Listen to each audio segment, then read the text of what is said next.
what? Let me talk about Mordecai real quick. Now, when it comes to Mordecai, he's mostly a chill motherfucker. Until you put him in front of a girl he freaking likes. Specifically, in this case, Margaret. When it came to Margaret, this man would do damn near anything. Like starting a fake band and trying to learn a song in a day. Even when neither him or Rigby know how to do anything when it comes to being musicians. All to not only out themselves as a fake band, but to also find out Margaret had a dude the whole time. He'll make a whole website just because Margaret asked for it. He'll even play outer space god basketball to get it done too. Even though that intergalactic game made him 2 months late on finishing it. Dude did a 2-minute freestyle on how much he liked Margaret. But he butt-dialed Margaret the whole time and accidentally left it as a voicemail. And tried everything to make sure she didn't hear that shit. But it was either cringe to you or catchy because these motherfuckers in the back were vibing with it. Margaret liked it so much she actually used it as her ringtone for Mordecai. Then you got the time Mordecai got sent into a whole depression from thinking that Margaret got proposed to. That led to him linking up with CJ, who turned out to be freaking awesome. And after some time, he even asked her if she wanted to go to the movies with him.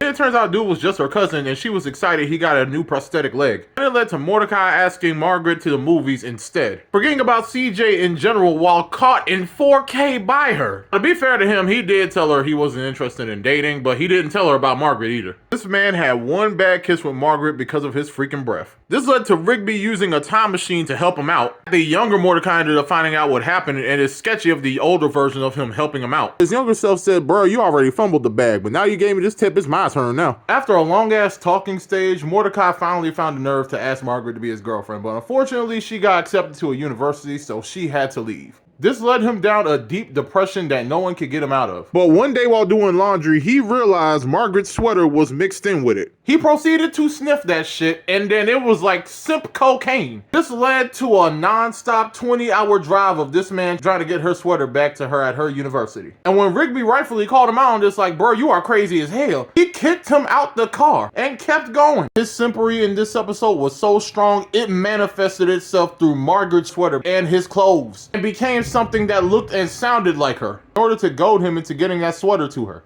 But then Mordecai realized how toxic he was being doing this and decided to not go through with it. But then it started fighting his ass. Dude was literally fighting his incel demon. After conquering it, he finally left that shit in the trash and just took off before Margaret could see him. After that, he ended up dating CJ again. And they were actually a freaking vibe. And like Avatar, everything was cool until the Fire Nation attacked. Because not only did she come back, but she also still had feelings for Mordecai. While Mordecai still had some feelings for her as well, he was with CJ, so he was really trying to fight this conflict. And in reminiscing all the times he had with her, he ends up kissing her at Eileen's Christmas party and gets caught in 4K again by CJ. Good God, man. She ended up forgiving him up until this shit popped up on his phone. In true regular show fashion, he ended up fucking himself up over heavily. How the fuck you make a body cast for that head? And ended up having her forgive him again. At this point, I'm thinking, bro, you might as well just stop lying to yourself. Especially when this episode came out. Muscle Man was getting married, but he didn't want to get married without this letter from his dad for just the occasion because he's already passed away. But he was too fucking broken down to read it, so he asked Mordecai to read it instead.